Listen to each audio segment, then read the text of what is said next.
Hello, and welcome to another episode of My Pocket Psych, the podcast all about the psychology of the workplace. I'm your host, Dr. Richard McKinnon. I'm a chartered psychologist and coach. And this is another episode in this series we're calling Thriving at Work, which is all about giving you the insights and the evidence and the perspectives so that you can make those small changes that enable you to improve your experience of well-being at work. You can find all the information supporting this campaign at worklifepsych.com/thriving at work. Now, maybe it's not obvious, but I do plan this podcast, and there is quite a neat Trello board with all of the episodes in progress, being edited, guests being lined up. And I had a plan for this week, but I jettisoned it because of what's going on for me. I thought this was super relevant because today I want to talk about sleep. Sleep and its contribution to our well-being and our ability to thrive at work. I've just returned from 2 weeks in Japan, and so inevitably I've been experiencing some really quite spicy jet lag.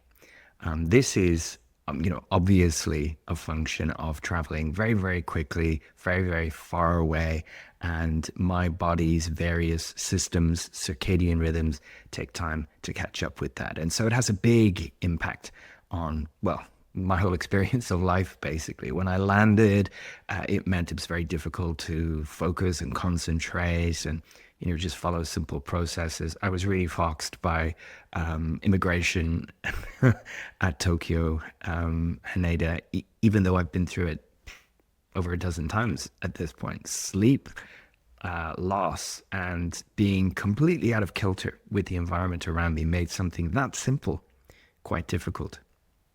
And it made it difficult to remember things. It made it difficult to be coordinated, physically coordinated. And speaking personally, it made it difficult to keep my emotions in check. Some of that frustration with navigating airports and public transport and all the rest of it in another country.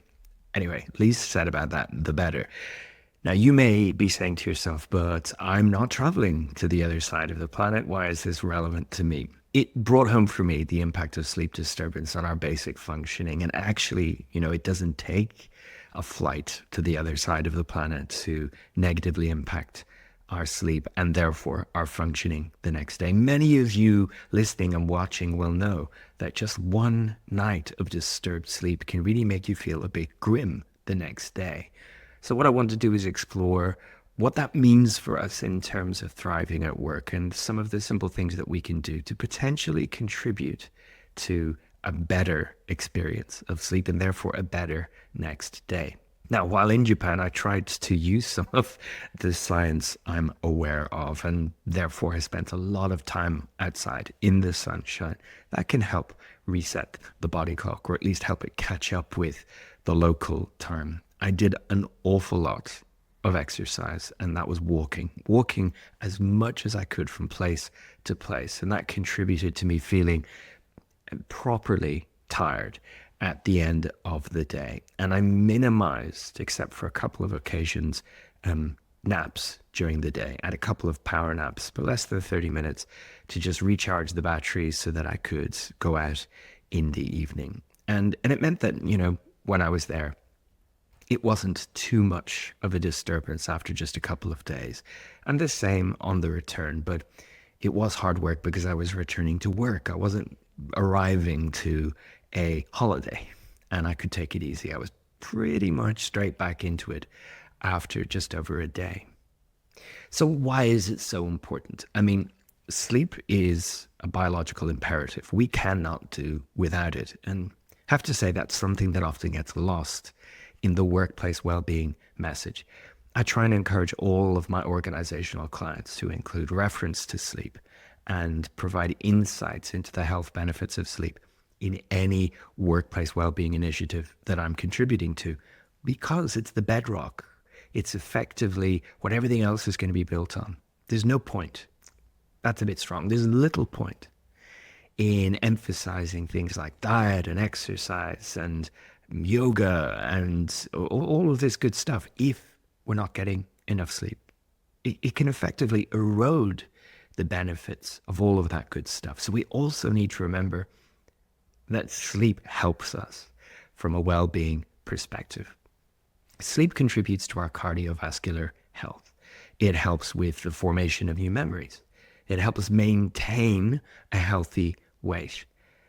And it really is something that once it's lacking in our everyday experience, it's very, very obvious both to ourselves and those around us. And remember, when I talk about well-being in the workplace, I'm not just talking about our physical well-being, but also our psychological and our social well-being. And just think about it. The last time you or someone close to you had a really terrible night or multiple nights of sleep, you or they were a little bit more of a difficult person to be around. So it can really have an impact on all of those aspects of our well-being. And that's why I want to put it really front and center. When we don't get enough sleep, it's very difficult for us to feel like we're thriving. From a behavioral point of view, research shows us that we're more likely to engage in risky behavior. In the workplace, that might mean stepping outside of a process or skipping a step or maybe pushing a system a little bit too far to see what happens. We know that when people are traveling for business, they're more likely to engage in risky behavior. Maybe that's alcohol, maybe that's going into a neighborhood they've never been before. But this is in part due to the sleep disturbance. We also know that from a behavioral point of view, when we've had a really bad night's sleep, we're going to do what it takes to feel more awake. And that often, at least in the Western world, takes the form of caffeine or some other kind of stimulant, maybe an energy drink. And of course, if you think this one through, having a lot of caffeine, whatever form it takes, well, that hangs around in our body for quite some time, much longer than we might imagine. That's the chemical half-life of caffeine. And so it means that mid or late afternoon drink is still being processed to a large extent by our bodies precisely when we want to be asleep. And that can lead to a vicious cycle of more caffeine disturbs sleep, therefore more caffeine, and so on. And we may also, because of the disruption to our digestive hormones, the hormones that contribute to our sense of being full and our sense of appetite, we may just seek out more and worse food than we might normally. And that can really disrupt our ability to focus, but over the longer term, our weight and our general physical health. That's just the behavioral side of things. That's how we behave differently when we haven't had enough sleep. And I'm just scratching the surface there with some really common workplace examples. From a cognitive perspective, it's much more difficult to focus, to get the detail right. We may find ourselves making more mistakes. It might be the slip of the tongue. It might be a mistake in what we're writing or what we're trying to do next, the next step in a process. Now, this could be an annoyance, or in certain environments, could be a very expensive mistake or even a safety critical mistake. If you think about safety first environments like production facilities, like medicine, aviation, transport, a small mistake could have a very, very big cost. We also know that we're more prone to stress. In other words, the same stressor, the same demand upon us could have a much bigger impact when we've gone without sleep. And that means that, going into the workplace that could already be demanding, we're going in a little bit depleted. We're not going in with our batteries recharged, with all our resilience in place, if you like. Now, I'm really simplifying this, but if you can imagine that another day and another day of this, it's further eroding our capacity to deal with life's difficulties. Personally speaking, my own experience of this is whenever I have a lot of sleep disturbance, and for me, it's normally when I'm traveling for work, sleeping in a strange place, or because of the duration of the travel, it disturbs my sleep. I know that my capacity to deal with life's hassles, not emergencies, not crises, hassles, gets lower and lower until I'm able to recharge the batteries. Now, I don't want to feed into a really common misunderstanding about sleep, in that the belief that you can somehow go without sleep for days have very, very, very little sleep, and then at the weekend kind of top it up again. That's not really how it works. But you can repay some of that sleep debt with good sleep, but it's not a good habit to get into, depriving yourself of sleep for days in a row and then looking to top it up at the weekend or whenever your work routine allows for it. The emotional side I've touched on already. Our emotional awareness is impaired by sleep disturbance, and our capacity to manage and deal with our emotions is impaired. So just think about this impact on our physical selves, our psychological selves, and our social selves. You know, the impact we can have on our relationships, the impact we can have on perceptions of our performance. And taking a further step back, the bigger picture, if we haven't had enough sleep and we're experiencing some or all of these things, how are we going to be our best selves in the workplace? How are we going to thrive? We're going to feel like we're surviving something really demanding, really difficult. And we're sort of looking forward to the end of that day so that we can somehow recover from that. Now, I'm not talking about a day as such. You know, one night's bad sleep is not very nice. This is not the end of the world. What I'm talking about here and what the research points to is sort of chronic sleep disturbance or chronic insufficient sleep. So one of the things we can all do is kind of figure out for ourselves, what's a good night's sleep for me? Don't look to your left and your right. Instead, focus on you. What's a good night's sleep for you? When do you wake up feeling refreshed? Or the flip side, when do you not feel like you could go straight back to sleep? A little bit of grogginess, a little bit of confusion upon waking is completely normal. But if that drags on for an hour or more, it's a good sign you haven't had enough or good quality sleep. So a really good first step. Am I getting enough sleep? And then we can focus on this stuff that I hesitate to use the word control. When we introduce the word control to the topic of sleep, it can have unintended consequences, because think about this for a moment. We don't control when we sleep. It would be, well, sometimes I think it would be magical. It would be wonderful if there was a little switch we could flick and say, I'm going into sleep mode now. I'm thinking of my computers, my devices, you know, sleep mode, lovely, until it's needed, and then it comes out of it. No, we don't control that. A nicer way to think about it is influencing. What can I do with my behavior, my environment, my whole ethos when it comes to sleep to raise the opportunity or raise the chance of getting a good night's sleep? Because think of this, you don't control all of the factors that can get in the way of having a good night's sleep. I was just thinking about this the other day. My apartment building in London is right next door, right now and for the foreseeable future, right next door to a building site. And it's interesting how you can become accustomed to daytime noise that's pretty constant, construction noise. It's not pleasant, but you can become accustomed to it. The nighttime noise, when they're not building, but they've got alarms set up around the building site and on the scaffolding, the wind sets those alarms off with alarming regularity, no pun intended. And that is not something I've got control over, and those alarms wake you up. So just one simple example, the noise from the neighbors, the crying baby next door, the alarm, the barking dog. We can't control that. So it's much better to focus our energies on the stuff that is within our control or our influence to set ourselves up for as good a night as is possible under the circumstances. Because that's another thing. Rigidity in our thinking or rule-based thinking about sleep rarely helps.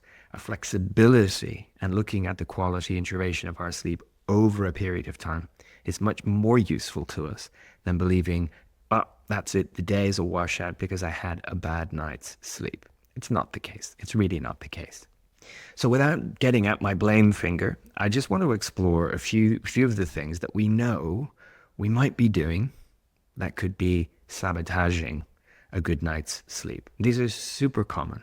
And so if you identify with any of these, it's just a cue to think about maybe making a change in your routine. That's all I'm asking. Having a think about whether this really does help you or whether it's something you'd be willing to experiment with and have another look at. One of the things that we know does not contribute to a good night's sleep is working from bed. Now, many people will work from home on a regular basis and they don't have a home office or a study or a spare room, and so they'll end up working in the bedroom. It's not ideal, but I'm really aware that it's necessary. But hopefully they're at some kind of a table when they're doing that. What we don't want to do is work in bed.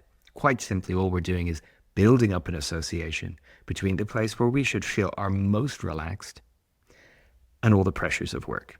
And it doesn't matter how lovely your job is. And if you do think it's lovely, that is wonderful. It doesn't matter how nice your job is. It still comes with demands. It still comes with problems that need solving. It still comes with frustrations. You don't want to build up an association between that kind of cognitive and emotional experience and your bed. So think twice before working in bed. A second and very related point is the use of screens in bed. Now, I'm not going to come at you with an ad for blue light glasses or talking about the dangers of blue light from your devices. I want to look at it from another perspective. Basically, when we are using our electronic devices, our phone, our tablet, or a laptop in bed, even for purely entertainment perspectives, we run the risk of just losing ourselves in the experience, running out of time and staying up far longer than we might, because the nature of this content is that it's effectively bottomless. There's no end to the internet. There's no end to your social media feed. There's no end to the Netflix or other entertainment system you use. You could keep going with it. Unlike a physical book, for example, or a magazine, there's no end to these electronic sources of entertainment.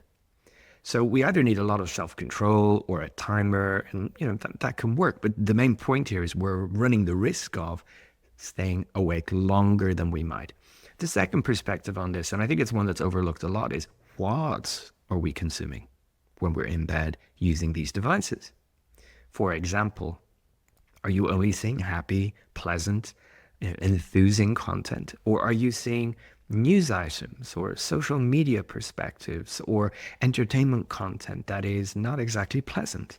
It might be anxiety-inducing, fear-inducing, and sometimes that's intentional with sort of spooky stuff.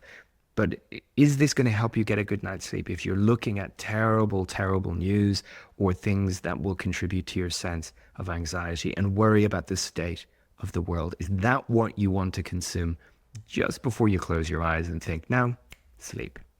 Something that's a little bit related to the use of these devices for entertainment purposes is a phenomenon I'm coming across more and more from my clients. They're talking about it themselves when we're either exploring responses to stress or just having a general exploration of well-being, because sleep comes up all the time in coaching.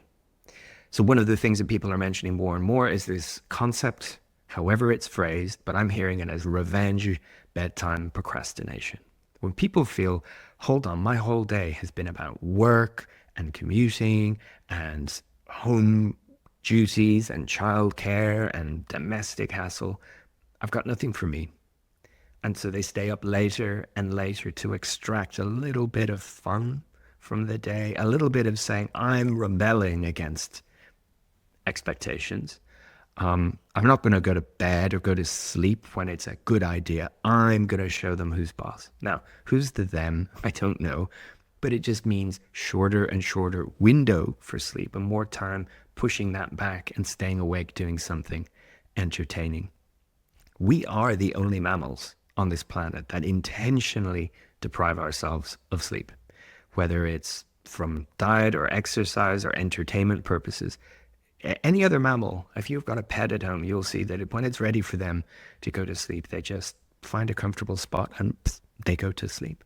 So in addition to that sort of intentional, I don't want to go to sleep yet, we might be unintentionally depriving ourselves of sleep because of our irregular routines. People push back on this point when I discuss it, in that, no, routines are for babies. Routines are for infants. Well, actually, routines benefit us all when it comes to sleep. So having a regular routine on the way to sleep really sets us up for success because all these cues, these behavioral and environmental cues, are setting us up for now it's time to go to sleep, rather than every night of the week it's a different approach, a different time, a different wake up time. This is why I mentioned Japan at the start. So many of us introduce a kind of a mini jet lag into our routines. A really typical example is having a kind of a regular bedtime and wake time Monday to Friday, if that's your routine, and a very, very different weekend. Longer, later nights, later mornings, and then Monday comes around and it hits you like a truck because you've been out of the routine. And that might only have been a few hours, and you can already feel the difference. You can already feel how different it is to get up on a Monday. And then, of course, it's going to take a couple of days before you're back into the routine. And then, unfortunately, we might undo all that good work by stepping out of it again at the weekend. I mentioned the importance of not working in the bedroom. There's some other things that are really important in the bedroom as a general principle. And I was told this by a sleep scientist a few years ago in a sleep study I was participating in. You know, the bedroom, we should keep it as much as possible for sleep. It shouldn't be, ideally, another office, an entertainment space, or anything else, a communications space. But there are some very basic things as well that we need to bear in mind. We benefit from dark. So if there's too much light, ambient light in the environment, it's going to be difficult for us to achieve and maintain sleep. The same with noise. Now, this isn't about silence as much as it is about the ambient noise that works for us. I'm one of many people, for example, who finds it useful to have some kind of white noise in the background, some constant gurgling noise rather than silence. I find silence very disturbing, but it's useful to have that level of quiet or noise that works for us. And that's often something that we've got some control over. The sleep environment should be, from a temperature perspective, cool enough to promote sleep. Many of us have our bedrooms far too warm because we want, obviously, to avoid feeling chilly, but actually a lower body temperature is one of those cues, one of those physical cues that it's time to go to sleep. So it's okay to be warm in the bed. We don't want to be cold in bed, but the environment around us could be a little bit cooler, around about 18 degrees. That's normally what we're looking for. If it's too warm, it's going to make it difficult for us to get to sleep. Something that people don't often think about when it comes to sleep is exercise. And actually, exercise is a great way of promoting good sleep, but not if we do it too late. So it can be the case that we find our window for exercise is moving later and later. And I have worked with people who've said, no, it's what I do last thing at night. I go to the gym down the street, or I go for a run, or and it works for them. That's fine. This isn't rule-based. But if you're finding it difficult to get to sleep and you exercise late at night, it might be useful to explore bringing that forward a little bit and not having your exercise so close to the time that you want to be asleep. Now, I want to cover probably the number one thing that contributes to our sleep disturbance that we've got some more influence over, and that's what we ingest. Caffeine is one of the big no-nos in that it has a very predictable and long-lasting negative impact on our sleep. What I'm not saying, and I'll reiterate that I am not a physician, what I'm not saying is cut out caffeine. If I did that, I would be in bits within a couple of days. I'm a coffee drinker and I love coffee, but I also know my susceptibility to caffeine means I can't have coffee pretty much after lunchtime. Now that's me, but if you're finding it difficult to get to sleep and you're feeling kind of buzzy, it could well be because of the amount of caffeine that you've ingested. And something that I find really interesting is to explore, well, where does all this caffeine come from? It's not just coffee. It's present in tea. It's present in lots of soft drinks. So have a look at what you're actually ingesting and see, is there hidden caffeine, if you like? And look at when you're having that and experiment, maybe change it slightly over time to see the difference that might make, because immediately stopping something like caffeine, it's going to leave you feeling very, very grim. And that is not recommended at all. But what we're eating and drinking in the run up to bed is going to play a role. Not that cheese gives us nightmares. I don't know anyone that still believes that, but there's a little grain of truth in that. And if we're eating much later than usual, or if we're eating food that we're not used to consuming, it can definitely disturb our sleep just because of physical discomfort. So there's a broad principle here that I'm talking about, which is about being mindful and aware of what we're consuming and being intentional, not automatic about it, and noticing the impact that these consumption trends have on the quality and the duration of our sleep. Now, I've just had a terrible thought, which is it's a very bad idea to record this in 4K, given how tired I look as a result of my little Japan-related jet lag. But maybe it's a useful case study. Who knows? Let me wrap up with something a lot more positive. Let's talk about some of the things that you might want to explore that can contribute to a better night's sleep. One of these that regularly comes up with sleep experts is having a wind down period of about 90 minutes in the run up to the point at which you want to be asleep. And this just consists of simple, repeated, routine activities that, when done in the same way night after night, get you ready for sleep. What we want here are simple, relaxing, restful, sleep promoting activities, as simple as reading, not watching a screen, dimming the lights around you, maybe having a bath or a shower, after which your body tries to lose some of that accumulated heat. That drop in body temperature is another cue for sleep. So simple things like this, doing restful, relaxing, enjoyable, simple things in the run up to sleep, mean that over time, that routine kicks in so that you've no option but to go to sleep because you've fulfilled every step of this nice wind down routine. And this flies in the face of the belief that there's a sudden off switch or a cliff edge that now it's time for sleep. It simply doesn't work that way. I've talked about the importance of considering mindfully and with intention what you're eating and drinking, and I'll flag caffeine again. Just be aware of how much you're having and consider whether it's having an impact on your sleep. Now, I know, and I from every workshop I've ever run, I know there will be people watching and listening to this who say, hold on, I have a coffee at night. It does me no harm. And there's probably many listeners putting their hands up in places like Spain and Italy where they say, I have a coffee after dinner. It does me no harm. What I'm talking about is either having more of it or a change to your routine, or if you're unhappy with your sleep, this could be one of the main culprits. If you're happy with the duration and quality of your sleep, then you don't need to look at this. But because it's so prevalent and because it has such a predictable impact, it's worth thinking about. Think about how you can minimize, not remove completely, but minimize and be more intentional about your screen time before bed. Consider consuming entertainment outside of the bedroom rather than another point, which I didn't mention earlier. There's a big difference between watching a TV at some distance and looking at a tablet that's maybe 6 inches from your face. Very, very different experience indeed.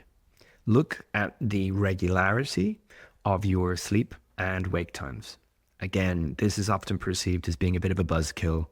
And I'm not saying you can't have a late night. I'm not saying you can't have a lie-in. But every time we do something like that, we're kind of shifting our pattern. So be intentional about that. Be aware of that. And as much as possible, stick to a regular routine. We know it's one of the things that really contributes to a good experience of sleep. Consider how you can make your bedroom a sleep promoting place, somewhere where you actually want to sleep, keeping it dark, cool, appropriate levels of noise in the environment, something that's really comfortable for you. There's no recipe for this, but it may be with fresh eyes after watching or listening to this, you might spot things in your bedroom environment that you could remove. And consider how you can deal with the noise that's not under your control, whether that's having a conversation with someone you live with or with a neighbor, or even just using earplugs. Now, there's a question that comes up in virtually every sleep workshop I run, where my goal is just to make people more aware of sleep and its importance and some of these factors I'm talking about, it's not to address sleep disorders. That is not in my list of qualifications. But when talking about standard sleep, the majority of people who don't experience these parasomnia experiences, a busy mind comes up virtually every time. It's been a busy day or a difficult day. I've got a busy mind. I can't switch off. Let's take a step back. Could it be that you haven't got this wind down time? Could it be that you're working right into late in the evening and expecting to be able to clear your mind as if by magic? But even if that's not the case, it can be that persistent, intrusive thoughts and worries about work, either what has been or what will be, can get in the way between us and falling asleep. So something I came across maybe a couple of years ago now was a really neat study that demonstrated that simply making a list of the things you want to do the next day, a simple to-do list with pen and paper, was associated with speedier sleep. On average, 10 minutes faster. And if you think about lying in bed and not being able to sleep, 10 minutes could seem like an eternity. I really try and avoid giving one-size-fits-all advice or solutions because there's no such thing. It's a very, very subjective experience, as is the workplace. But what I really wanted to do with this episode was boost sleep in your awareness, right up there with the other things that we know are important for our well-being, what we consume, how much we move, and how we connect with other people. Neglecting sleep or just assuming it's going to take care of itself will, if not immediately, over time, erode our well-being. So my mission this time around has been to bang the desk for sleep and get you thinking about it again. And of course, if none of this applies to you and you sleep like a baby every night, well, I congratulate you. Well done. Long may that last. And for many of the rest of us who aren't great sleepers, have a think about these things, how you might shift the dial a little bit, make some small adjustments, adopting an experimental mindset. Try something, see how it works. My final point, though, on that is don't try all of this. Don't make lots of changes concurrently. Don't reinvent your sleep approach. Look for small things, introduce them slowly, evaluate the impact you think they're having, and then maybe leave it or add something else. If you make wholesale changes to your sleep routines and your approach to sleep, it could have the opposite effect and leave you feeling worse off. I'd love to hear from you. You can always email me here, podcast@worklifepsych.com. What questions do you have about sleep and its impact on the workplace? Your performance, how you feel about work, levels of happiness and joy at work. Last time we spoke about extracting moments of joy and fun at work. That's really difficult if we haven't had enough sleep. Think about what's required of you at work and how much a better night's sleep can make that stuff more likely. So we're at the end of another episode. Thank you for joining me for this. I hope you found it useful. If you have come across techniques or approaches or little tricks that have benefited you, I'd love to share them with listeners. So do get in touch. And if you're watching the video of this, of course, you can just drop it into the comments section below. But for now, thanks for listening.